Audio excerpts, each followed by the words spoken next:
الحمد لله والصلاة والسلام على رسول الله أما بعد فأعوذ بالله من الشيطان الرجيم بسم الله الرحمن الرحيم إنا فتحنا لك فتحا مبينا ليغفر لك الله ما تقدم من ذنبك وما تأخر ويتم نعمته عليك ويهديك صراطا مستقيما وينصرك الله نصرا عزيزا۔ یہ سورۃ الفتح کی ابتدائی آیات ہیں۔ اس سورت کا نام سورۃ الفتح ہے کیونکہ اس کی ابتدائی آیت میں فتح کا ذکر ہے۔ یہ مدنی سورت ہے۔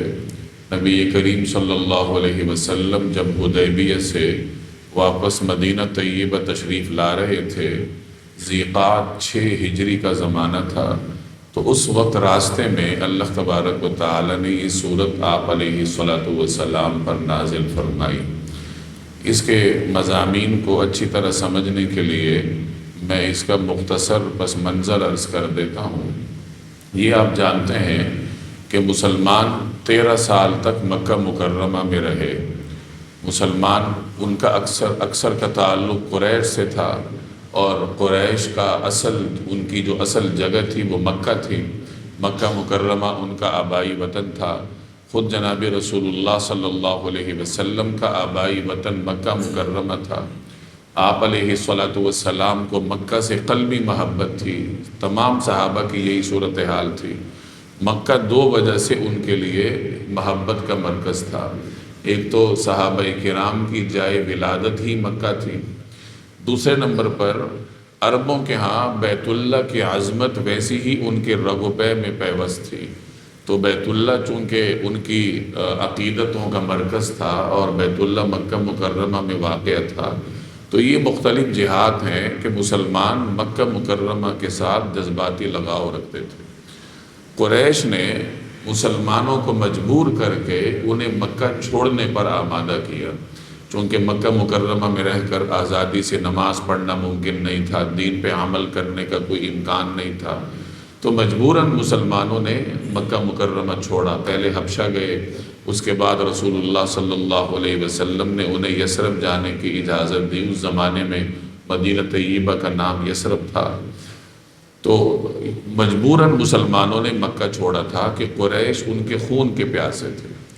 اب جب مسلمان مکہ سے مدینہ آ گئے، یثرب مدینۃ النبی بن گیا نبی کریم صلی اللہ علیہ وسلم کی تشریف آوری کے بعد، تو مسلمانوں کا مکہ سے نکل کر آنے کا مطلب یہ نہیں تھا کہ اب قریش نے مسلمانوں کی دشمنی چھوڑ دی ہے، بلکہ وہ دشمنی میں پہلے سے بڑھ گئے کہ اب مسلمان ان کے ہاتھ سے دور چلے گئے، اور تیزی سے اسلام پھیل رہا تھا مدینہ طیبہ میں، قرب و جوار میں۔ تو قریش اپنی دشمنی میں اور بڑھ گئے، اور ہجرت کے بعد سے لے کر 5 ہجری تک 5 سالوں میں قریش کے ساتھ مسلمانوں کی 3 بڑی جنگیں ہو چکی تھیں۔ بدر، احد اور خندق، یہ 3 بڑی جنگیں مسلمانوں اور قریش کے درمیان ہو چکی تھیں۔ اس کے علاوہ چھوٹی موٹی چھاپہ مار کاروائیاں بھی چلتی رہتی تھیں، چھوٹی موٹی جھڑپیں بھی ہوتی رہتی تھیں۔ قریش کی ہر ممکن کوشش تھی کہ مسلمانوں کو مدینہ سے بھی نکلوایا جائے، چونکہ اسلام سے پہلے اوس اور خزرج کے قبائل کا قریش مکہ کے ساتھ تعلق تھا۔ یہ تعلقات مختلف نوعیت کے تھے کہ وہ حضرات یہاں حج اور عمرے کے لیے آتے تھے، اور قریش وہاں سے گزر کر شام تجارت کے لیے جاتے تھے، تو تجارتی تعلقات بھی تھے اور ذاتی دوستیاں بھی تھیں۔ تو قریش نے اپنے تعلقات کو بروئے کار لا کر مسلمانوں کو مدینہ سے نکالنے کی بھی کوششیں کی تھیں کہ ان کے جو تعلقات تھے ان کو کہلا بھیجا تھا، انصار کو کہلایا تھا کہ تم مسلمانوں کو مدینہ سے نکالو ورنہ پھر ہم تمہارے اوپر حملہ کر دیں گے، تمہارے ساتھ دشمنی شروع کر دیں گے۔ انصار انہیں جواباً کہتے تھے کہ اگر تم ہمارے خلاف کچھ کرو گے یا ہمارا بیت اللہ آنا بند کرنے کی کوشش کرو گے، ہم تمہارا تجارتی روٹ کاٹ دیں گے۔ قریش نے وہاں سے ہو کے شام اور یمن جانا ہوتا تھا، اور مکہ کی معیشت کا مدار ہی تجارت میں تھا۔ یعنی یہ میں عرض کرنے کی کوشش کر رہا ہوں کہ قریش دشمنی میں کس قدر آگے تھے، اور مسلمانوں کے خون کے کس قدر پیاسے تھے، انہیں کتنی تکلیف تھی کہ اسلام کا پیغام کیوں پھیل رہا ہے۔ 5 ہجری میں، یعنی ہجرت کے 5ویں سال قریش نے پورے عرب کو اکٹھا کر کے 10,000 افراد پر مشتمل ایک بڑا لشکر جمع کیا۔ یہ متحدہ لشکر تھا، اس میں تمام عرب کی نمائندگی تھی، مختلف قبائل کے لوگ اس میں شامل تھے، یہود بھی اس کے پس پشت تھے، اور انہوں نے مسلمانوں کا نام ہی مٹانے کے لیے ایک بہت بڑی جمعیت جمع کر کے مدینہ منورہ پر حملہ کی۔ اس وقت مسلمانوں کے پاس لڑائی کے قابل کل مرد صرف 3,000 یا 2,500 کے قریب تھے، لڑکے نوجوان سب ملا کے اتنی تعداد تھی، اور لشکر ہے 10,000 کا دشمنوں کا۔ نبی کریم صلی اللہ علیہ وسلم نے صحابہ کے مشورے سے خندق کھودی تھی، تفصیلات سے آپ واقف ہیں، اور قریش نے اور ان کے اتحادی لشکر نے آ کر محاصرہ کیا تھا، کئی دنوں تک وہ وہاں رہے، پھر اللہ تبارک و تعالیٰ نے ان پر ہوا مسلط کی اور وہ ناکام ہو کر واپس چلے گئے۔ یعنی یہ حالات تھے کہ قریش کس قدر مسلمانوں کے ساتھ دشمنی رکھتے تھے، دلوں میں بغض رکھتے تھے۔ اب ان حالات میں 6 ہجری میں، یعنی غزوہ خندق سے 1 سال کے بعد، نبی کریم صلی اللہ علیہ وسلم نے خواب دیکھا کہ میں بیت اللہ کا طواف کر رہا ہوں۔ آپ جانتے ہیں کہ نبی کا خواب حجت ہوتا ہے، عام امتی کا خواب سچا بھی ہو سکتا ہے، جھوٹا بھی ہو سکتا ہے، اگر سچا ہو تو وہ دلیل نہیں ہوتا، لیکن پیغمبر کا خواب حجت اور دلیل ہوتا ہے، واجب العمل ہوتا ہے۔ جیسے آج کل قربانی کا موسم ہے تو قربانی کی عبادت شروع ہی پیغمبر کے خواب سے ہوئی تھی۔ حضرت ابراہیم علیہ السلام نے خواب دیکھا تھا اور یہ عبادت اللہ نے مشروع فرمائی، تو پیغمبر کا خواب دلیل اور حجت ہوا کرتا ہے۔ نبی کریم صلی اللہ علیہ وسلم نے اگلے دن صحابہ کو خواب سنایا کہ میں نے اس طرح کا خواب دیکھا ہے کہ بیت اللہ کا طواف کر رہا ہوں۔ آپ علیہ السلام نے صحابہ کو حکم دیا کہ عمرے کے لیے نکلنا ہے، روانگی کرنی ہے، تیاری کر لو۔ اب چونکہ لڑائی کا تو ارادہ نہیں تھا تو اسلحہ ساتھ نہیں لیا، کیونکہ اگر بھرپور مسلح ہو کے جاتے تو قریش کو یہ خوف ہوتا کہ یہ حملے کے لیے آ رہے ہیں، وہ مقابلے کے لیے آتے، خون ریزی ہوتی۔ بالکل غیر مسلح ہو کے جاتے پھر بھی خطرہ تھا، تو ایک تلوار نیام میں لے لی۔ یہ عربوں کا عام دستور تھا کہ جب سفر پہ جاتے تھے تو ایک تلوار ہوتی تھی۔ قریش کا یہ دستور قدیم زمانے سے چلا آ رہا تھا کہ وہ بیت اللہ میں آنے سے کسی کو روکتے نہیں تھے، یعنی یہ ان کے ہاں ایک عرف تھا، ایک رواج تھا، دستور تھا۔ اور آپ واقف ہوں گے کہ قبائلی کلچر میں دستور کی خلاف ورزی نہیں کی جاتی۔ اگر کوئی قبیلہ قبائلی روایت کی خلاف ورزی کرے تو وہ بہت برا سمجھا جاتا ہے۔ تو یہ عربوں کا دستور تھا کہ قریش کی کسی قبیلے کے ساتھ کتنی ہی دشمنی کیوں نہ ہو، کتنی ہی جنگیں ان کے ساتھ نہ ہو چکی ہوں، لیکن جب وہ قبیلہ حج یا عمرے کے لیے آتا تھا تو قریش اس کو روکتے نہیں تھے، یہ دستور چلا آ رہا تھا۔ اب نبی کریم صلی اللہ علیہ وسلم نے جب صحابہ کو حکم دیا کہ روانگی کی تیاری کرو، اور ساتھ یہ بھی ہدایت ملی کہ ایک ایک تلوار نیام میں ساتھ رکھو، تو 1400 مخلص صحابہ کرام آپ کے ساتھ ہوئے۔ آپ علیہ السلام نے مدینہ کے قرب و جوار میں آباد قبائل کو بھی پیغام بھیجا، جو قبائل مسلمان ہو چکے تھے یا ان میں مسلمان موجود تھے تو ان کو بھی پیغام بھیجا گیا کہ ہم عمرے کے لیے جا رہے ہیں، تم بھی ساتھ چلو۔ تو کل ملا کے 1400 مخلص صحابہ جمع ہوئے۔ باقی جو منافقین تھے، چاہے مدینہ کے اندر ہوں یا باہر قبائل میں ہوں، وہ انہوں نے نکلنے سے انکار کیا۔ وجہ وہی حالات ہیں جو میں اس سے پہلے عرض کر چکا ہوں کہ ان حالات میں مکہ جانے کا مطلب اپنے آپ کو موت کے منہ میں خود دینا ہے، کہ قریش پہلے ہی مسلمانوں کے خون کے پیاسے ہیں اور مسلمان وہاں جا رہے ہیں، اور وہ دشمنی میں اس قدر آگے جا چکے ہیں کہ دستور کی پابندی ان سے بعید تھی کہ وہ دستور کی پابندی کریں گے کہ مسلمان تو عمرے کے لیے آ رہے ہیں۔ تو بہرحال ایک قوی خطرہ موجود تھا کہ خون ریزی ہوگی اور قریش جو ہے مسلمانوں کے ساتھ اپنی دشمنی کا اظہار کریں گے۔ تو اس موقع پر صرف مخلص مسلمانوں نے کمر باندھی، رسول اللہ صلی اللہ علیہ وسلم کی اطاعت کی اور بیت اللہ کی محبت میں آپ علیہ السلام کے حکم کی اطاعت میں روانہ ہوئے۔ باقی منافقین نے طرح طرح کی پھبتیاں کسیں جن کا ذکر آگے آ رہا ہے کہ یہ تو موت کے منہ میں جانے والی بات ہے اور ہم کیسے نکلیں اور ہم نہیں نکل رہے۔ تو 1400 کے قریب صحابہ تھے جو رسول اللہ صلی اللہ علیہ وسلم کے ساتھ روانہ ہوئے۔ آپ علیہ الصلوۃ والسلام نے آگے مخبر بھیجے تھے، چونکہ امکان تھا کہ قریش روکیں گے، دشمنی کا اظہار کریں گے، تو مخبر آگے بھیجے کہ صورتحال کا جائزہ لیں۔ حضور علیہ الصلوۃ والسلام جب مدینہ سے نکلے اور عثفان کے مقام پر پہنچے، یہ ایک مقام کا نام تھا جہاں سے آگے مکہ کا راستہ 2 دن کا تھا۔ اونٹ پر یا گھوڑے پر جو سفر ہوتا ہے تو 2 دن میں آگے راستہ طے ہوتا تھا۔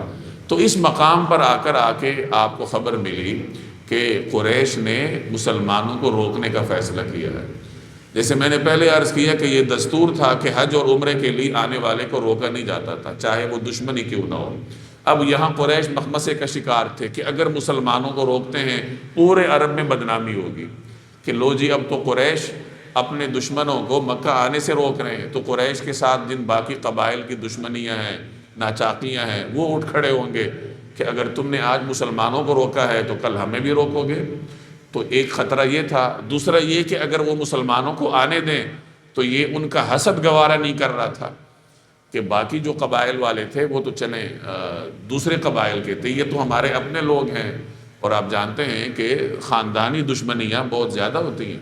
تو قریش کو یہ گوارا نہیں تھا کہ ہمارے یہ جو برادری کے لوگ ہیں اور انہوں نے نئے دین کی پرچار شروع کی ہے، ان کو ہم نہیں آنے دیں گے، چاہے پورے عرب میں ہماری ناک کٹے یا جو بھی ہو، لیکن عرب یہ نہ کہے کہ مسلمان آئے عمرہ کر کے واپس چلے گئے۔ قریش نے کچھ نہیں کہا، تو انہوں نے مسلمانوں کو روکنے کا فیصلہ کیا۔ خالد بن ولید اس زمانے میں مسلمان نہیں ہوئے تھے، قریش کے جرنیلوں میں سے تھے۔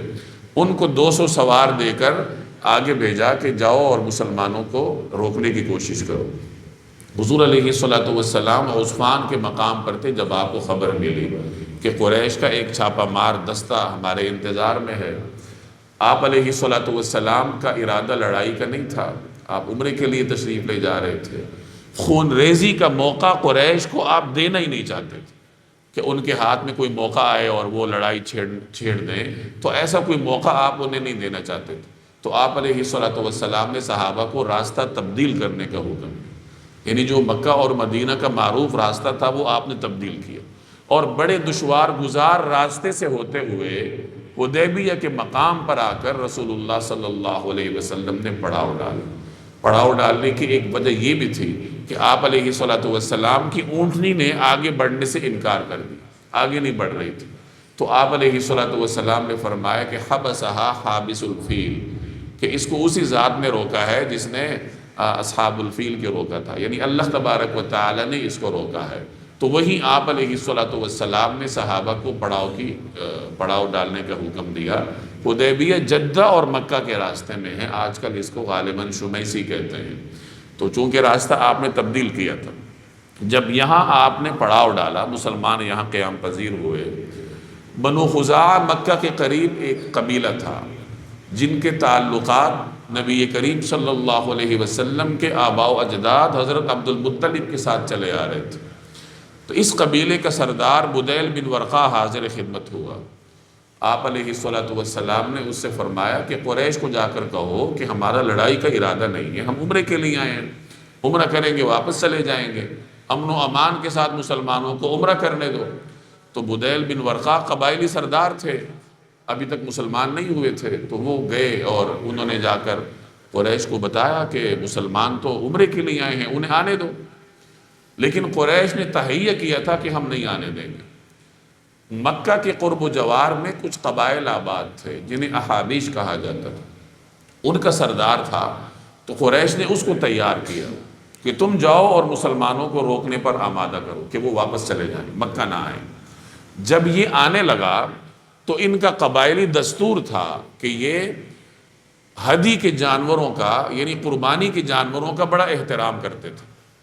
قدیم زمانے سے چونکہ عربوں میں یہ رسم چلی آ رہی تھی، پہلے عبادت تھی، آہستہ آہستہ رسم کی صورت اختیار کر گئی، قربانی اور حج وغیرہ کے جو مناسک ہیں۔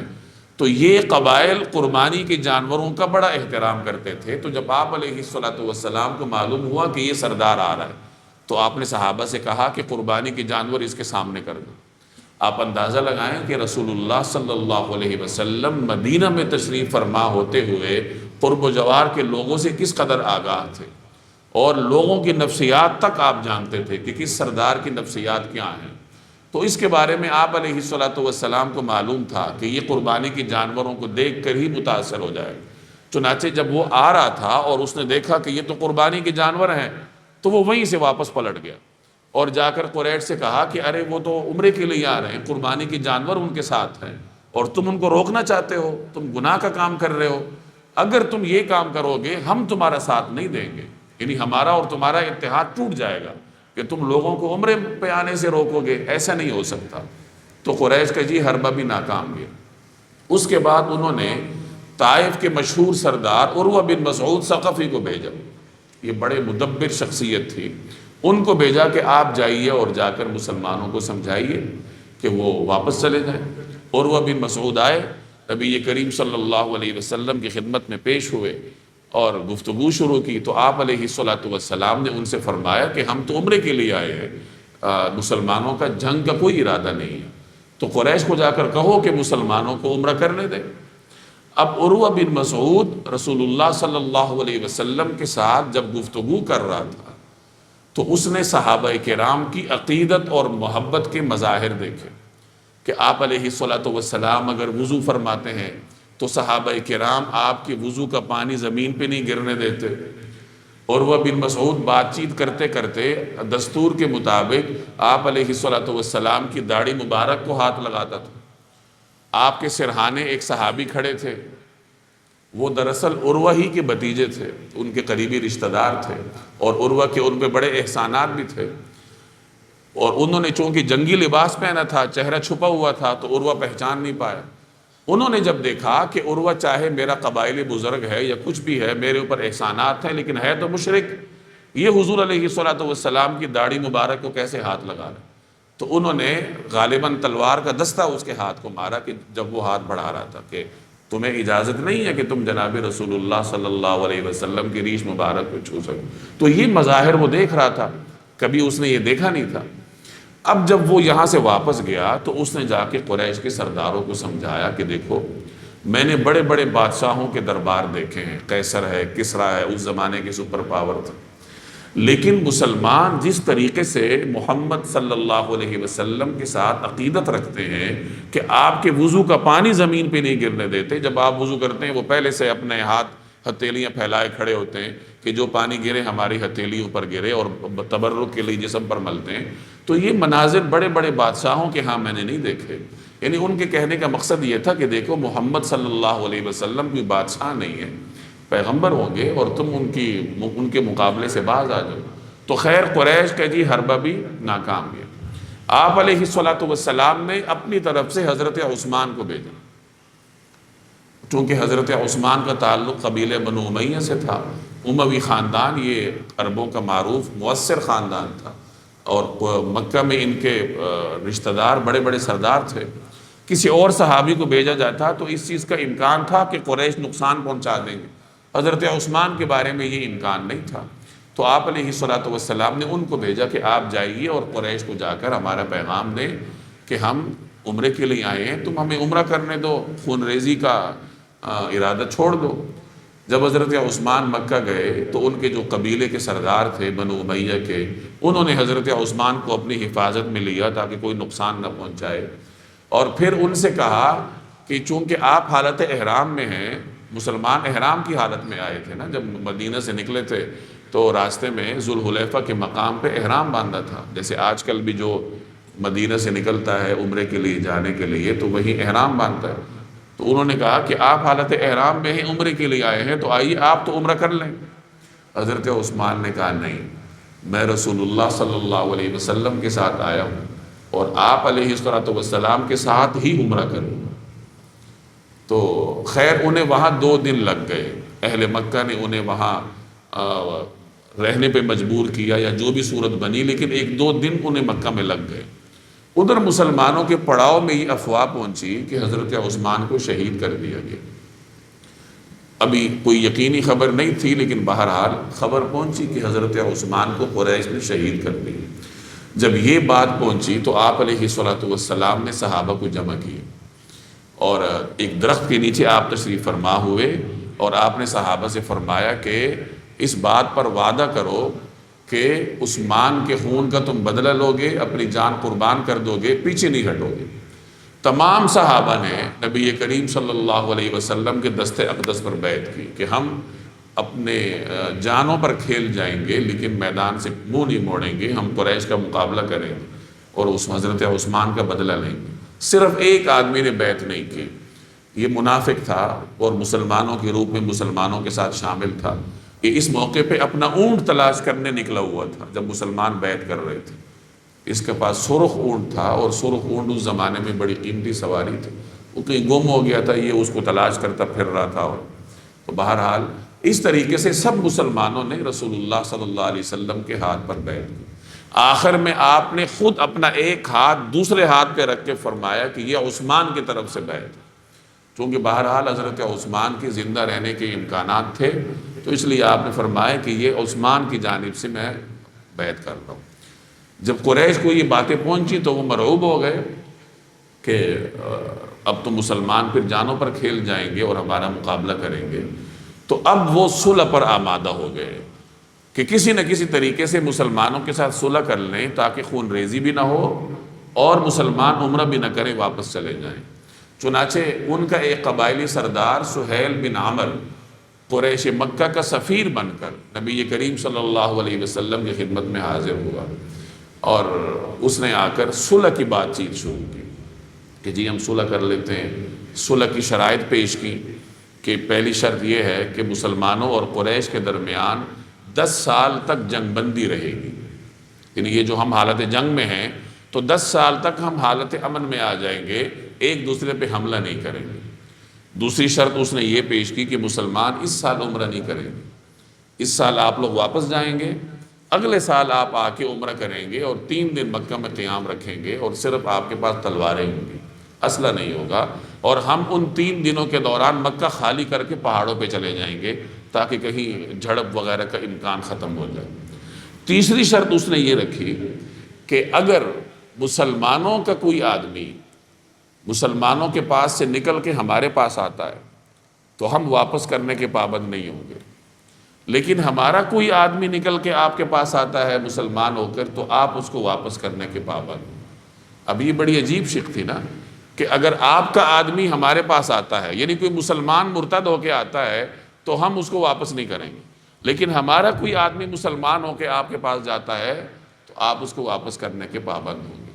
اور آخری شق یہ تھی کہ قرب و جوار کے جتنے قبائل ہیں انہیں اس بات کا اختیار ہوگا کہ وہ چاہیں تو مسلمانوں کے ساتھ اتحاد میں شامل ہو جائیں اور چاہیں تو قریش کے ساتھ اتحاد میں شامل ہو جائیں، یعنی بنو خزاعہ ہے، بنو بکر ہے، مختلف قبائل ہیں جو نیوٹرل ہیں، تو انہیں یہ اختیار ہوگا کہ مسلمان اور قریش 2 طاقتیں ہیں، تو وہ چاہیں تو ان کے ساتھ شامل ہو جائیں، چاہے ان کے ساتھ شامل ہو جائیں، تو وہ بھی اس صلح کا حصہ ہوں گے کہ وہ بھی پھر ان تمام شقوں کے پابند ہوں گے، وہ بھی حالت امن میں ہوں گے، ایک دوسرے پہ حملہ نہیں کریں گے۔ یہ اس نے شقیں پیش کی۔ مسلمانوں کے لیے یہ شرطیں بڑی بھاری تھی، مسلمان تو جان ہتھیلی پہ رکھ کے نکلتے تھے، اور یہاں یہ شرط لگائی جا رہی تھی کہ اگر ہمارا کوئی آدمی آپ کے پاس مسلمان ہو کے جاتا ہے تو آپ اس کو واپس کریں گے۔ مسلمانوں کا جذبہ اخوت اس شرط کو قبول کرنے کے لیے آمادہ نہیں تھا، لیکن جناب رسول اللہ صلی اللہ علیہ وسلم کی پیغمبرانہ فراست یہ دیکھ رہی تھی کہ اس وقت ان کی یہ شرط مصلحتاً مان لینی چاہیے، اس میں مسلمانوں کا مفاد۔ آپ صلی اللہ علیہ وسلم نے وہ شرطیں قبول کی تو مسلمانوں میں بڑی بے چینی پیدا ہوئی، یہاں تک کہ حضرت عمر جیسا آدمی ان کے اندر شدید بے چینی پیدا ہوئی۔ حضرت عمر فرماتے ہیں کہ جب سے میں نے اسلام قبول کیا کبھی میرے اندر کوئی شک اور شبہ پیدا نہیں ہوا، لیکن صلح حدیبیہ کے موقع پر جب یہ شرطیں تسلیم کروائی جا رہی تھی تو میرے اندر ایک بے چینی پیدا ہوئی۔ وہ حضور علیہ السلام کے پاس گئے اور پوچھا کہ یا رسول اللہ کیا ہم حق پہ نہیں ہیں؟ آپ نے فرمایا ہم حق پہ ہیں۔ پھر عمر نے پوچھا کیا ہمارے مقتول جنت میں، ان کے مقتول جہنم میں نہیں جائیں گے؟ آپ نے فرمایا کہ بے شک ایسا ہی ہوگا۔ تو حضرت عمر نے پھر پوچھا کہ یا رسول اللہ پھر ہم دب کر صلح کیوں کر رہے ہیں؟ تو آپ علیہ السلام نے فرمایا کہ عمر میں اللہ کا نبی ہوں، اللہ تعالیٰ میری کوششوں کو کامیاب ہی کرے گا، ان کو ضائع نہیں ہونے دے گا، مطمئن رہو۔ حضرت عمر وہاں سے نکل کے حضرت ابو بکر کے پاس گئے بے چینی تھی، اور وہاں جا کے یہی سوالات کیے کہ کیا ہم حق پہ نہیں ہیں، ہم اس طرح کیوں دب کے صلح کر رہے ہیں؟ حضرت ابو بکر نے بھی یہی جواب دیا جو حضور علیہ السلام نے دیا تھا کہ دیکھو وہ اللہ کے نبی ہیں، اور اللہ کے نبی کی کوششیں انشاءاللہ بارآور ہوں گی، اللہ تعالیٰ ان کو ضائع نہیں کرے گا۔ تو بہرحال یہ صرف ایک مثال ہے، ورنہ مسلمانوں کے لشکر میں اس وقت شدید بے چینی تھی، اور یہ بے چینی اس وقت عروج پر پہنچی جب ایک مظلوم مسلمان ابو جندل قریش کی بیڑیاں توڑ کر یہاں مسلمانوں کے پاس آئے، اور اس کے جسم پر تشدد کے نشانات تھے، اور یہ ابو جندل بیٹا تھا اسی سہیل بن عمر کا جو یہاں سامنے بیٹھ کے صلح کر رہا تھا، صلح کا معاہدہ لکھوا رہا تھا۔ ابھی معاہدہ لکھا نہیں گیا تھا، ابو جندل آئے، اسی طرح تشدد اور قید کے نشانات تھے، تو سہیل نے کہا کہ پہلے اس کو تو واپس کرے گا، تو نبی کریم صلی اللہ علیہ وسلم نے فرمایا کہ دیکھو ابھی معاہدہ لکھا نہیں گیا، یہ لکھا جائے گا، اس پہ سگنیچرز ہوں گے، مہریں لگیں گی، پھر یہ اپلائی ہوگا نا، پھر یہ نافذ ہوگا، ابھی تو یہ لکھا نہیں گیا، تو جب لکھا نہیں گیا تو اس کو واپس کرنے کے ہم پابند نہیں ہیں، یہ آ گیا تو بس آ گیا۔ سہیل نہ مانا، تو آپ علیہ الصلوۃ والسلام نے فرمایا کہ اچھا تم میری خاطر ان کو چھوڑ دو۔ اس نے کہا کہ نہیں، معاہدہ اسی صورت میں ہوگا جب آپ اس کو واپس کریں۔ ادھر ابو جندل نے جب دیکھا کہ مجھے واپس کیا جا رہا ہے تو اس نے دعائی دی کہ مسلمانوں میں تمہارا بھائی ہوں، یہ نشانات دیکھو اور تم مجھے واپس کرو گے۔ آپ علیہ الصلوۃ والسلام نے ابو جندل سے فرمایا کہ دیکھو تم واپس چلے جاؤ، اللہ تعالیٰ تمہارے لیے راستہ پیدا کرے، اس وقت یہ صلح ہو جائے، اسی میں مسلمانوں کی اجتماعی بھلائی ہے، تو فی الحال تم واپس چلے جاؤ، اللہ تمہارے لیے راستہ پیدا کرے گا۔ اب آپ اندازہ لگائیں کہ مسلمان کتنے بے چین ہوں گے، لیکن رسول اللہ صلی اللہ علیہ وسلم کے حکم کے سامنے کسی کو پلکیں اٹھانے کی بھی ضرورت نہیں تھی، کہ بہرحال مسلمان تھے اور حضور علیہ السلام پہ ایمان رکھتے تھے، دل میں جتنی بھی بے چینی ہو، لیکن بس آمنا و صدقنا کہہ کر آرام سے بیٹھے ہوئے تھے۔ ابو جندل سہیل کے ساتھ واپس چلے گئے، سہیل انہیں لے گیا، معاہدہ ہو گیا۔ قریش نے کچھ شرپسند لوگوں نے کوشش کی کہ یہ معاہدہ توڑا جائے، مسلمانوں کو جنگ پہ آمادہ کیا جائے۔ جب مسلمان حدیبیہ کے مقام پر پڑاؤ ڈالے ہوئے تھے تو قریش کے کئی چھاپہ مار دستوں نے مسلمانوں پر حملہ کرنے کی کوشش کی۔ اللہ کا کرنا ایسا ہوا کہ وہ سارے کے سارے صحابہ کے ہاتھوں گرفتار ہو جاتے تھے۔ ایک مرتبہ 80 کے قریب لوگ رات کو آئے شب خون مارنے کے لیے، تو صحابہ تیار تھے پہرے والے، انہوں نے ان سب کو گرفتار کیا، حضور علیہ السلام کے سامنے پیش کیا۔ آپ صلی اللہ علیہ وسلم نے سب کو رہا کیا۔ اسی طرح فجر کی نماز کے موقع پہ ایک مرتبہ کوئی 40 کے قریب شرپسندوں نے مسلمانوں پہ حملہ کرنے کی کوشش کی، پھر گرفتار ہو گئے، آپ کے سامنے پیش ہوئے، حضور علیہ السلام نے ان کو بھی رہا کر دیا۔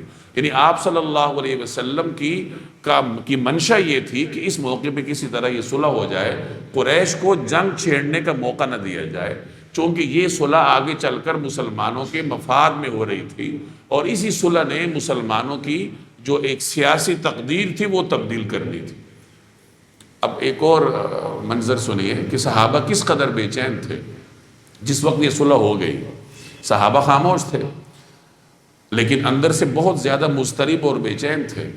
اب چونکہ حکم یہ تھا کہ اپنے قربانی کی جانور ذبح کرو اور احرام کھولو، یہ فقہی مسئلہ ہے کہ اگر کوئی آدمی عمرے کے لیے جائے لیکن عمرہ نہ کر سکے، احرام میں ہو، تو اس کے لیے حلال ہونے کا طریقہ یہی ہے کہ وہ جانور ذبح کر لے، اپنا احرام کھول لے۔ احرام کھولنے کے لیے قربانی اور حلق ضروری ہوتا ہے نا، تو قربانی کر لے، حلق کر لے اور احرام کھول دے، اگلے سال پھر آ کے عمرہ کرے۔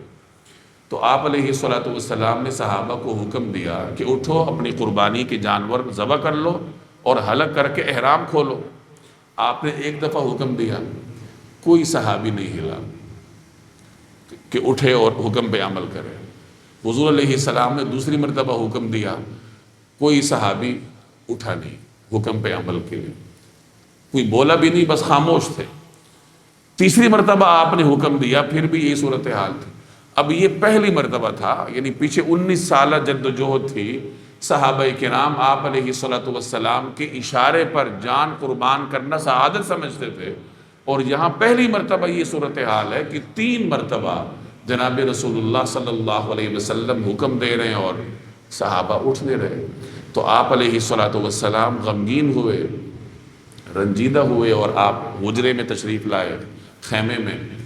آپ علیہ الصلوۃ والسلام کے ساتھ اس وقت ام المومنین حضرت ام سلمہ رضی اللہ تعالی عنہ تھی، اور یہ بڑی بردبار، مدبر، عقل مند خاتون تھی۔ تو جب حضور صلی اللہ علیہ وسلم نے ان کے سامنے یہ ماجرا بیان فرمایا کہ اس طرح میں نے 3 دفعہ صحابہ کو حکم دیا ہے، کوئی اٹھا نہیں قربانی کے لیے، تو حضرت ام سلمہ نے آپ علیہ الصلوۃ والسلام کو تسلی دی اور عرض کیا کہ یا رسول اللہ، آپ کے صحابہ اس وقت غمگین ہیں، تو اس وجہ سے عمل نہیں کر پا رہے، تو آپ خود قربانی فرمائیے اور حلاق کو بلا کر اپنے سر کا حلق فرمائیے۔ جب صحابہ آپ کو دیکھیں گے تو خود ہی اٹھ جائیں گے، قربانیاں بھی کریں گے، حلق بھی کریں گے۔ یعنی حضرت ام سلمہ نے گویا کہ آنے والی مسلمان خواتین کے لیے ایک مثال قائم کی کہ بیوی کی ذمہ داری کیا ہوتی ہے، کہ خاوند کے بوجھ کو محسوس کر کے اس کو ہلکا کرے۔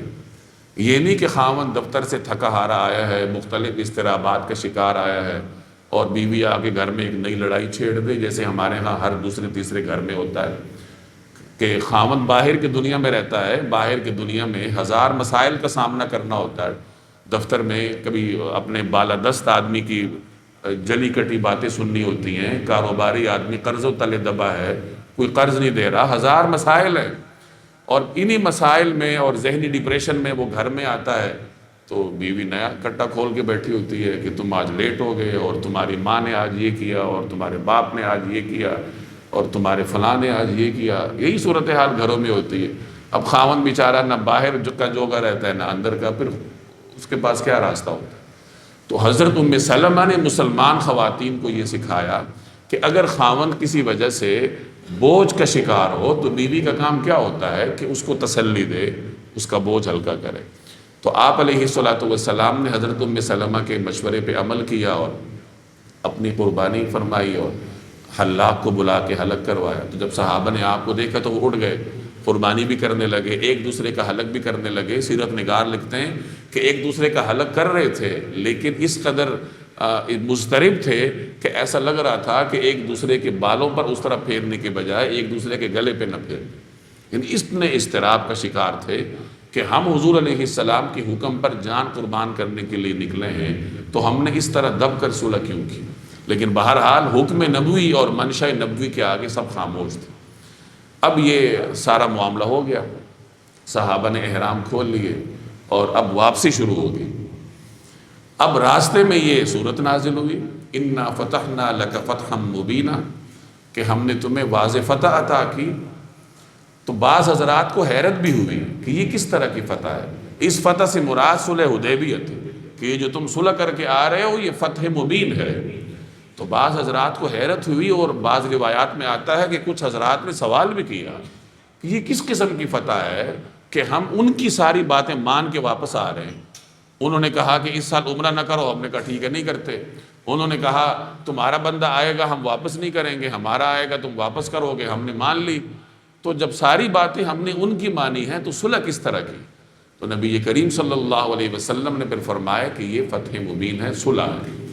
اور آگے جا کے اسی صورت میں بھی بعض آیات سے اشارہ ملتا ہے، اور بعد کے حالات نے یہ واضح کر دیا کہ یہ صلح مسلمانوں کی سیاسی تقدیر بدلنے کا سبب بنی تھی۔ اس وقت تک صورتحال یہ تھی کہ مسلمان شمال اور جنوب دونوں طرف سے دشمنوں میں گھرے ہوئے تھے۔ شمال میں یہود تھے، خیبر میں بیٹھے ہوئے تھے سارے، مدینہ سے ایک ایک قبیلہ نکل کر جا کر خیبر میں بیٹھا اور مسلمانوں کے خلاف سازشیں کرتے تھے۔ جنوب میں قریش تھے۔ اب مسلمان اگر قریش کی طرف جاتے اور مدینہ خالی کرتے تو یہود کے حملہ کرنے کا امکان تھا، اور اگر مسلمان فوج یہود کی طرف جاتی، مدینہ خالی کرتی فوج سے، تو قریش کے حملہ کرنے کا امکان تھا۔ دو طاقتوں میں مسلمان گھرے ہوئے تھے۔ اسلام کا پیغام پھیلانے میں مشکلات تھی، چونکہ جنگی ماحول تھا۔ جنگی ماحول میں مثبت کام بہت کم ہوتے ہیں، کام کرنے کا امکان بہت کم ہوتا ہے۔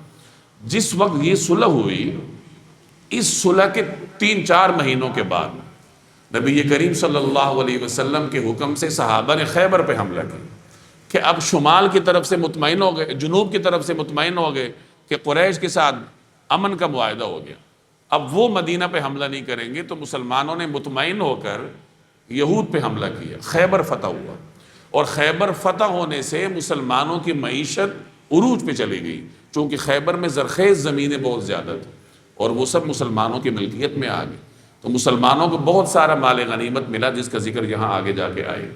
تو ایک بڑی کامیابی تو اس صلح کے فوراً بعد مسلمانوں کو یہ ہوئی۔ دوسری کامیابی یہ ہوئی کہ اب امن کے ماحول میں مکہ اور مدینہ کے درمیان آمد و رفت شروع ہوئی، بہت ساری غلط فہمیاں جو عام لوگوں کے دلوں میں تھی وہ ختم ہوئی، اسلام کا پیغام لوگوں کے پاس جانا شروع ہوا، تو بڑے بڑے حضرات مسلمان ہوئے، عامر بن عاص، خالد ابن ولید جیسے بڑے بڑے جرنیل قریش کے لوگ، یہ صلح حدیبیہ کے بعد مسلمان ہوئے، تیزی سے اسلام پھیلا۔ آپ اس سے اندازہ لگائیں کہ 6 ہجری تک 6 سالوں میں مسلمانوں کے لشکر کی تعداد 2250 تھی، اور 6 ہجری میں جب یہ صلح ہوئی، اس کے 2 سالوں کے اندر اندر مسلمانوں کی فوجی طاقت میں اتنا اضافہ ہوا کہ جب 8 ہجری میں مسلمان مکہ پہ حملے کے لیے روانہ ہوئے تو نبی کریم صلی اللہ علیہ وسلم کے ارد گرد 10,000 صحابہ کی فوج تھی۔ قریش کے اندر جرت ہی نہیں ہوئی کہ اتنی بڑی فوج کے مقابلے میں آئیں، انہوں نے پہلے ہی ہتھیار ڈالی، یعنی اتنی تیزی سے 2 سالوں کے اندر اندر اسلام پھیلا۔ تو یہ تو میں نے چند مثالیں عرض کی کہ کس طریقے سے یہ صلح مسلمانوں کے لیے فتح مبین ثابت ہوئی۔ اب جو وہ شک تھی جو مسلمانوں سے برداشت نہیں ہو رہی تھی کہ ان کا آدمی ہمارے پاس، جب ہمارا کوئی آدمی ادھر سے آئے مسلمان ہو گئے تو ہم واپس کریں گے، تو یہ شک اللہ تبارک و تعالی نے غیبی نظام کے ذریعے خود ختم کر دی۔ چند ہی مہینوں کے بعد قریش خود مجبور ہو گئے اور انہوں نے کہا کہ ہم اس شک سے دستبردار ہوتے ہیں۔ ہوا یہ کہ ابو جندل جب آئے تھے تو حضور علیہ السلام نے واپس کیا تھا۔ تھوڑے عرصے کے بعد ایک اور صحابی حضرت ابو بصیر آئے، مکہ کی قید میں تھے، مکہ والوں کی قید میں، تو قید سے چھوٹ کر مدینہ آ گئے۔ ادھر سے پیچھے قریش نے 2 لوگ بھیجے کہ جاؤ اور ان کو جا کے واپس کرو، مسلمانوں کو کہو کہ ہمارا تمہارا معاہدہ ہے، یہ ہمارا آدمی تمہارے پاس آ رہا ہے، معاہدے کی روح سے واپس کرو۔ ابو بصیر جب مسجد نبوی میں آئے تو پیچھے وہ 2 آدمی بھی آ گئے، انہوں نے آ کر کہا کہ اس طرح آپ کا اور ہمارا معاہدہ ہے، آپ اس کو واپس کریں۔ نبی کریم صلی اللہ علیہ وسلم نے ابو بصیر سے فرمایا کہ تم واپس چلے جاؤ، ہمارا معاہدہ ہو چکا ہے۔ ابو بصیر واپس ہو لیے۔ راستے میں انہوں نے ہیلا ایسا اپنایا کہ چونکہ وہ تو غیر مسلح تھے، وہ دونوں آدمی مسلح تھے، کہیں پہ بیٹھے ہوئے تھے، تو انہوں نے وہ ساتھ والے سے کہا جو ان کی پہرے داری پہ مامور تھے کہ تمہاری تلوار بڑی آبدار ہے، بڑی زبردست ہے۔ تو وہ ذرا تعریف سن کے ناز میں آ گیا، تو اس نے کہا کہ یہ دیکھو تو صحیح۔ ابو بصیر نے جب بولی تو اسی کی گردن اڑا دی، اور وہ دوسرا وہی سے بھاگا مسجد نبوی چلا گیا واپس، اور جا کر کہا کہ یہ تو اس طرح ہمارے ساتھ ہو رہا ہے۔ پیچھے سے ابو بصیر بھی آ گئے، انہوں نے عرض کی کہ یا رسول اللہ آپ نے تو مجھے واپس کر دیا تھا، اب اللہ نے میرے لیے راستہ بنایا ہے کہ میں واپس آ گیا، تو آپ نے فرمایا کہ تم چلے جاؤ، کہیں تمہاری وجہ سے جنگ کے شعلے بھڑک اٹھیں گے۔ ابو بصیر وہاں سے نکلے اور سمندر کے کنارے آ کے بیٹھ گئے، یعنی جہاں سے قریش اپنا تجارتی قافلہ لے کے یمن اور شام جاتے تھے، تو تجارتی روٹ پہ آ کے بیٹھ گئے۔ ادھر مکہ میں جس مظلوم مسلمان نے سنا کہ ہمارا وہ مسلمان بھائی وہاں جا کے بیٹھا ہے، تو وہ وہاں سے قید سے چھوٹ کے مدینہ نہیں جاتے تھے، اس کے پاس جاتے تھے کہ مدینہ جائیں گے تو معاہدے کی وجہ سے ہمیں واپس کریں گے، تو ہم ابو بصیر کے پاس جاتے ہیں۔ تو ہوتے ہوتے حضرت ابو بصیر رضی اللہ تعالی عنہ کے پاس ایک چھوٹی سی جماعت تیار ہو گئی، اور چونکہ یہ معاہدے میں تو شامل نہیں تھے، تو یہ جب قریش کا قافلہ وہاں سے گزرتا تھا تو یہ قافلے پہ حملہ کرتے تھے۔ اب قریش کے لوگ مسلمانوں سے شکوہ بھی نہیں کر سکتے تھے کہ یہ معاہدے کی خلاف ورزی ہو رہی ہے، مسلمانوں نے تو واپس کیا تھا، اور تجارتی قافلوں پر حملہ وہ برداشت نہیں کر سکتے تھے چونکہ ان کی ریڑھ کی ہڈی ٹوٹ رہی تھی۔ تو تنگ آ کر قریش نے نبی کریم صلی اللہ علیہ وسلم کی خدمت میں کہلا بھیجا کہ وہ جو صلح میں شک ہم نے لگائی تھی کہ ہمارا آپ کا آدمی بھاگ کے آئے گا، تو کہ ہمارا کوئی آدمی بھاگ کے آپ کے پاس آئے گا تو آپ واپس کریں گے، ہم اس شک سے دستبردار ہوتے ہیں، آپ یہ شفقت فرمائیں کہ ان صحابہ کو واپس بلا لیں تاکہ ہمارا تجارتی روٹ محفوظ ہو جائے۔ تو اس طرح وہ شرک بھی ختم ہو گئی، اور اللہ تبارک و تعالیٰ نے مسلمانوں کو دیگر سیاسی فوائد بھی عطا فرمائے۔ تو یہ صلح حدیبیہ کی تفصیل میں نے عرض کی تاکہ اس صورت کو سمجھنے میں اور اس زمانے کے پس حالات کو سمجھنے میں آپ کے لیے معاون ہو۔ اب دیکھیے، اِنَّا فَتَحْنَا لَكَ فَتْحًا مُبِينًا، اے پیغمبر یقین جانیے ہم نے آپ کو کھلی ہوئی فتح عطا کر دی ہے۔ اب یہ صورت کب نازل ہو رہی ہے؟ جب مسلمان صلح حدیبیہ سے حدیبیہ کے مقام سے واپس جا رہے ہیں مدینہ کی طرف، راستے میں یہ نازل ہوئی۔ تو مفسرین فرماتے ہیں کہ اس فتح مبین سے مراد صلح حدیبیہ ہے، اگرچہ بعض حضرات کی یہ رائے ہے کہ اس سے مراد فتح مکہ ہے، لیکن بہرحال اکثر مفسرین کی یہی رائے ہے، اور بعض روایات سے بھی اس کی تائید ہوتی ہے کہ اس فتح مبین سے مراد صلح حدیبیہ ہے، کہ اللہ تبارک و تعالیٰ فرما رہا ہے کہ یہ جو صلح تم کر چکے ہو، یہ صلح تمہارے حق میں بہت بڑی فتح ہے۔ لِيَغْفِرَ لَكَ اللَّهُ مَا تَقَدَّمَ مِن ذَنبِكَ وَمَا تَأَخَّرَ، تاکہ اللہ تعالیٰ تمہاری اگلی پچھلی تمام کوتاہیوں کو معاف کر دے، وَيُتِمَّ نِعْمَتَهُ عَلَيْكَ، اور تاکہ اپنی نعمت تم پر مکمل کر دے، وَيَهْدِيَكَ صِرَاطًا مُسْتَقِيمًا، اور آپ کو سیدھے راستے پر لے چلے۔ یعنی اس میں تین باتوں کا ذکر ہے۔ ایک تو یہ کہ اللہ تعالیٰ رسول اللہ صلی اللہ علیہ وسلم کی برکت سے امت کے گناہوں کو معاف کرے، چونکہ مسلمان 19 سال سے جد و جہد کر رہے تھے، اور وہ جد و جہد ایسی تھی کہ اس میں انسانی عقل کے مطابق کوئی کمزوری نکالنا ممکن ہی نہیں ہے کہ کس طریقے سے صحابہ جان پر کھیلے، لیکن یہ مقدس ترین جماعت اللہ کی چنیدہ جماعت تھی، تو اللہ کے ہاں ان کے لیے جو معیار تھا تو ممکن ہے کہ یہ اس معیار سے کچھ پیچھے ہوں۔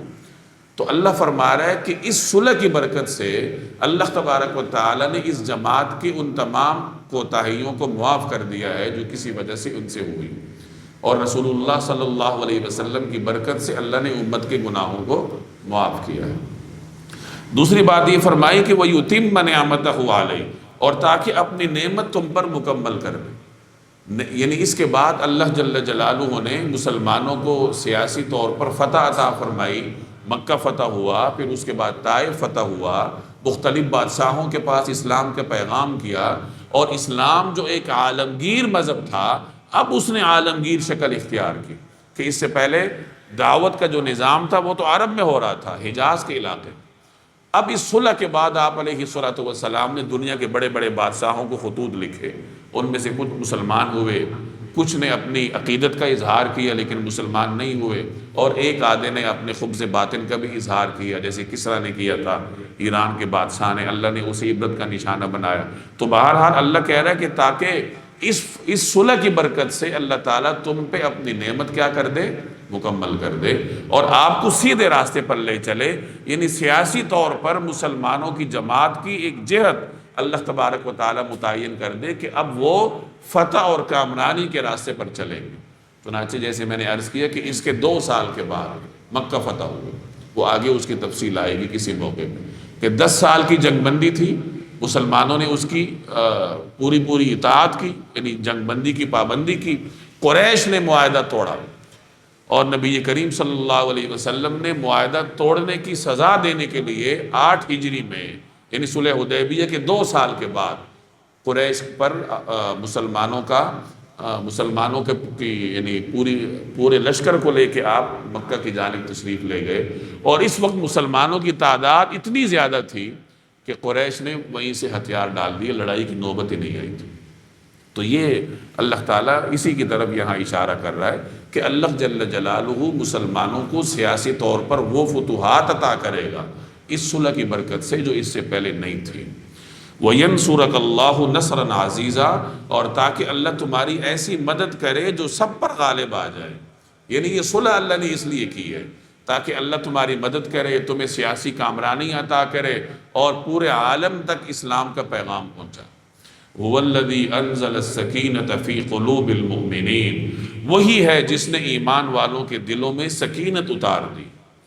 اب اس کو سمجھنے کے لیے وہ پس منظر ذہن میں لائیں جو میں نے پہلے عرض کیا کہ جس وقت مسلمان عمرے کے لیے روانہ ہو رہے تھے تو اس وقت حالات کتنے خطرناک تھے، اور ایسے حالات میں مکہ جانے کا مطلب کیا تھا، اور ان حالات میں کیسے مسلمانوں نے ہمت کر کے نبی کریم صلی اللہ علیہ وسلم کا ساتھ اس سفر میں دیا، اللہ اس کی طرف اشارہ کر رہا ہے کہ اللہ نے تمہارے دلوں میں سکینت اتار دی کہ تم ان خطرناک ترین حالات میں بھی نبی کریم صلی اللہ علیہ وسلم کے دائیں بائیں اور ان کے شانہ بشانہ تھے۔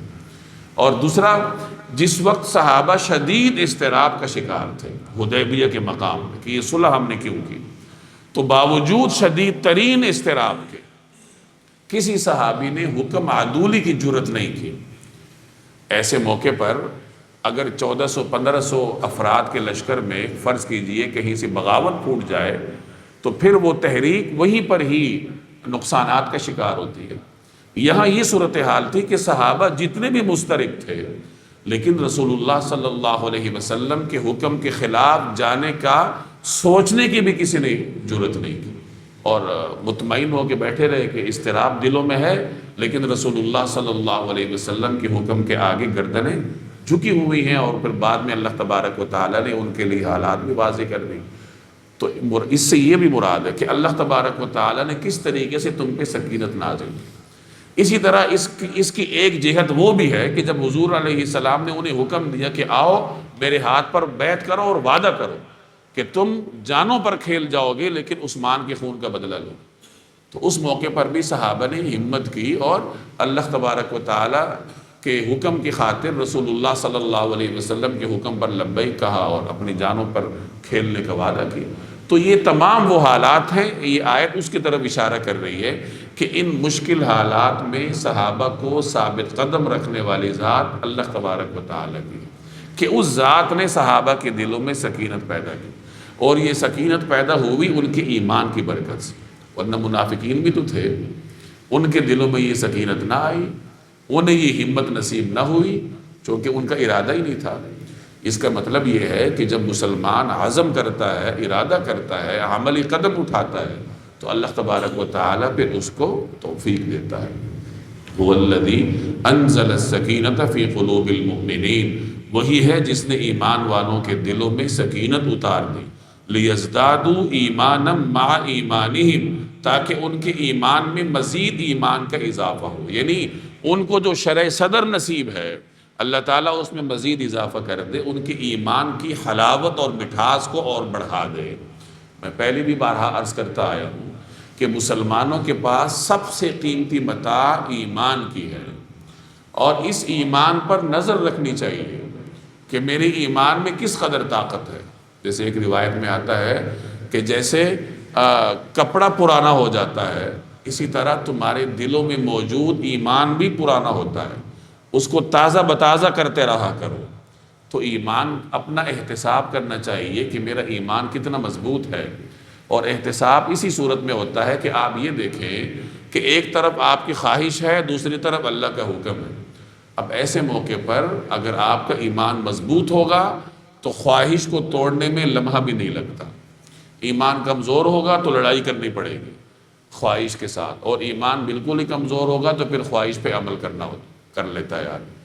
تو ایمان کا جائزہ لینا چاہیے، اپنا احتساب کرنا چاہیے کہ میرے ایمان میں اتنی حلاوت مٹھاس ہے جو مجھے خواہش کو توڑ کر اللہ تبارک و تعالیٰ کے حکم پہ عمل کرنے پر مجبور کرے۔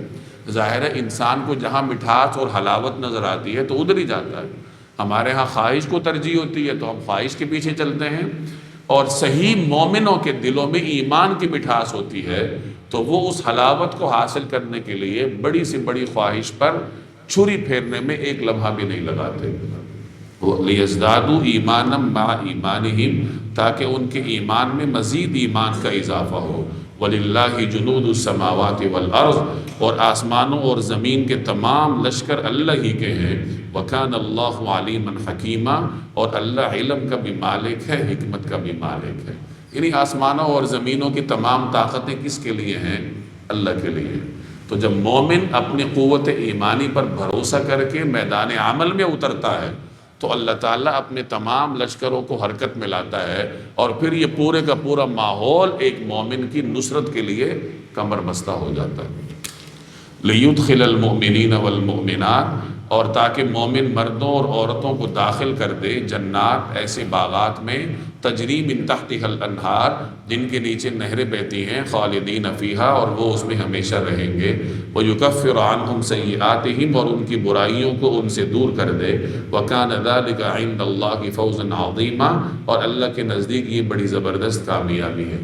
یعنی اللہ کے ہاں کامیابی کا معیار یہ ہے کہ ایک آدمی جہنم سے بچ کر جنت میں چلا جائے، اور اس صلح کی برکت سے اللہ تعالیٰ صحابہ کو یہ اعزاز عطا کرے گا کہ اللہ تعالیٰ ان کی سیئات سے درگزر کرے گا، ان کی مغفرت کرے گا، انہیں جنات میں داخل کرے گا۔ دوسری طرف جن منافقین نے ہیلے بہانوں سے کام لیا، حالات سے ڈر گئے کہ ایسے موقع پر مدینہ سے نکل کر مکہ جانا گویا کہ موت کے منہ میں سر دینے والی بات ہے، تو ہم تو نہیں جائیں گے، اللہ تعالیٰ ان کے بارے میں فرما رہا ہے وَيُعَذِّبَ الْمُنَافِقِينَ وَالْمُنَافِقَاتِ، تاکہ اللہ عذاب دے ان منافقین مردوں اور منافقین عورتوں کو، والمشرکین والمشرکات، اور مشرک مردوں اور عورتوں کو، الظانین باللہ ظن السوء، جو اللہ کے ساتھ برے برے گمان رکھ رہے تھے۔ یہ برا گمان ہے نا کہ ہم نکلیں گے تو مر جائیں گے، تو اللہ کہہ رہے ہے کہ تم برے گمان رکھ رہے تھے اور پیچھے ہٹ گئے تھے، نفاق کا اظہار کیا، اللہ تمہیں بدترین سزا دے گا۔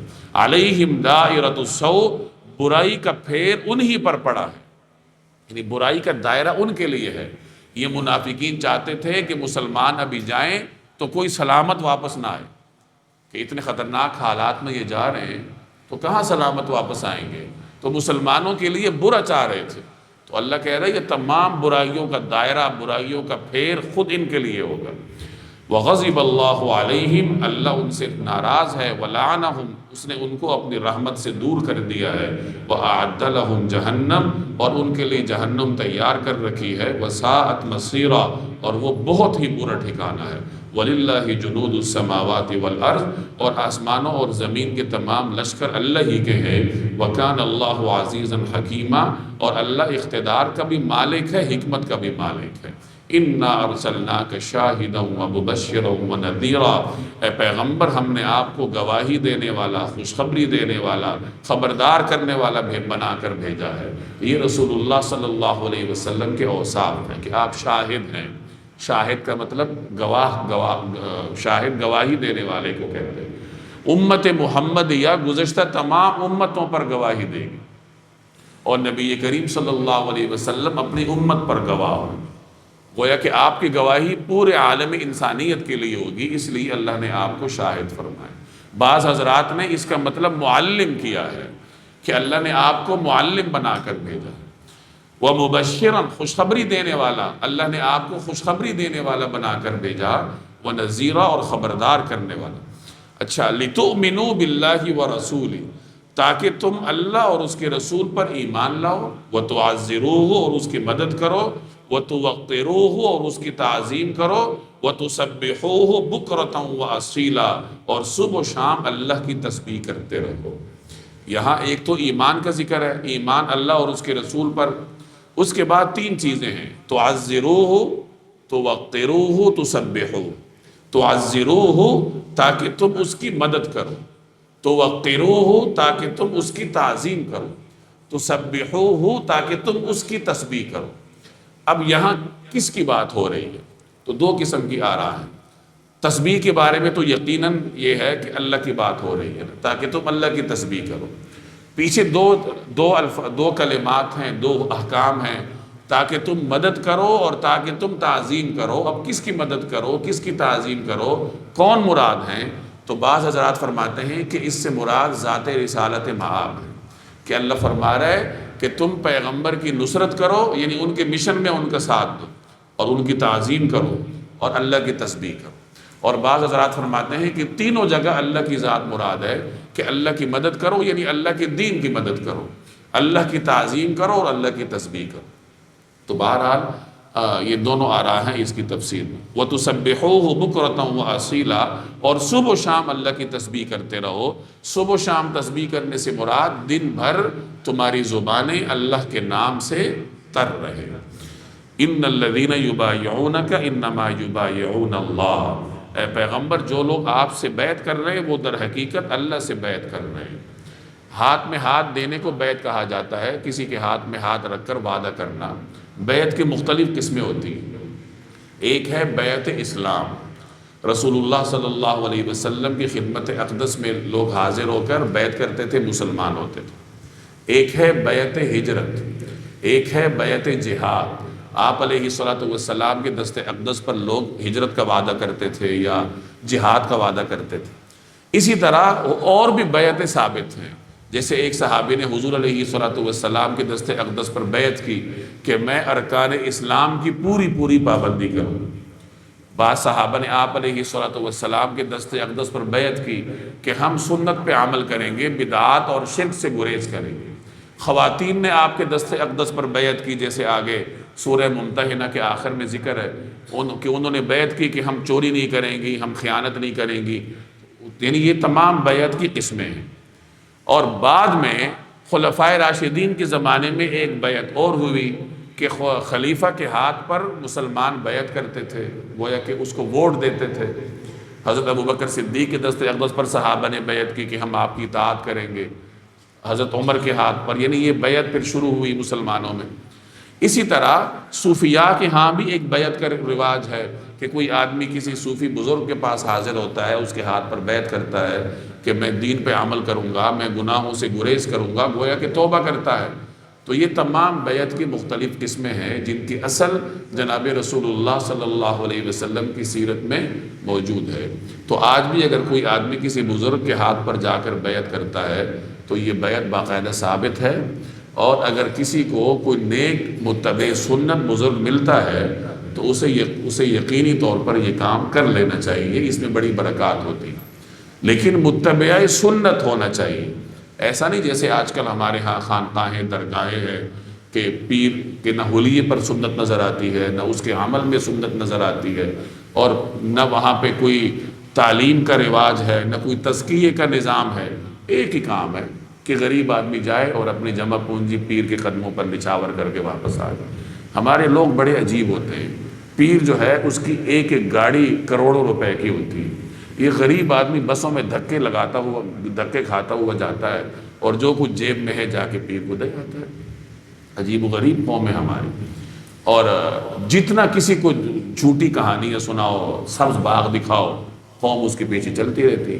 تو بہرحال متبع سنت بزرگ ہو، اس کے پاس بیٹھ کر آپ کے دل میں سنت کی طرف رجحان پیدا ہو، آپ کے ایمان میں اضافہ ہو، اور ایسا نہ ہو کہ ایمان میں اضافہ ہو یا نہ ہو، مال میں کمی ہو، جس طرح ہمارے ہاں ہوتا ہے۔ تو اگر صحیح بزرگ کسی کو ملتا ہے تو یہ بیعت کر لینی چاہیے، لیکن یہ کوئی لازمی نہیں ہے، ضروری تزکیہ ہے، اپنی اصلاح کرنا لازم ہے۔ اصلاح کرنے کا کوئی بھی طریقہ کار کوئی اختیار کر لے، چاہے یہ طریقہ اختیار کرے یا براہ راست قرآن کریم پڑھے، احادیث پڑھے، کسی نیک آدمی کے پاس بیٹھے، ویسے اٹھا بیٹھا کرے، دین سیکھے، تو اپنا تزکیہ لازم ہے، اصلاح ضروری ہے۔ اصلاح کے لیے کوئی بھی طریقہ اختیار کیا جا سکتا ہے۔ ان الذین یبایعونک انما یبایعون اللہ، جو لوگ آپ کے ہاتھ پر بیعت کر رہے ہیں وہ در حقیقت اللہ سے بیعت کر رہے ہیں۔ یعنی حضور علیہ السلام سے فرمایا جا رہا ہے کہ یہ جو بیعت رضوان جن صحابہ نے کی ہے تو در حقیقت انہوں نے اللہ کے ساتھ وعدہ کیا ہے۔ ید اللہ فوق ایدیہم، اللہ کا ہاتھ ان کے ہاتھوں پر ہے، یعنی یہ اللہ کی مدد اور تائید ان کو حاصل ہے۔ فمن نکسا، اس کے بعد جو کوئی عہد توڑے گا، فإنما ينكث على نفسه، اس کے عہد توڑنے کا وبال اسی پر پڑے گا۔ ومن اوفى بما عاهد عليه اللہ، اور جو کوئی اس عہد کو پورا کرے گا جو اس نے اللہ سے کیا ہے، فسيؤتيه اجرا عظيما، تو اللہ اس کو زبردست ثواب عطا کرے گا۔ یعنی یہ جو بیعت آپ نے کی ہے، اگر کوئی اس کو توڑ دے گا تو نقصان اسی کو ہوگا، لیکن کوئی پورا کرے گا تو فائدہ اسی کو ہوگا۔ اور تمام صحابہ نے وہ بیعت پوری کی، اور بیعت رضوان میں جو صحابہ شامل تھے اللہ تبارک و تعالی نے انہیں بلند مقام عطا کیا، جیسے اسی صورت میں آگے آئے گا۔